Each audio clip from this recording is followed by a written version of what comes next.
So I do like the plastic scaled Victorinox knives.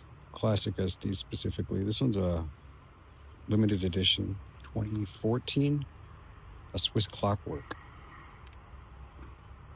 I like these limited editions. They're cute. I thought that this was like a good homage to Swiss, watch ingenuity and history. An homage. They carry through with their knives, quality-wise. I thought it was really cool. But one thing, did you know that they were made with nickel silver? The liners. See if you can see it from here. See that brassy color right there under the liner? Yeah, that's nickel silver.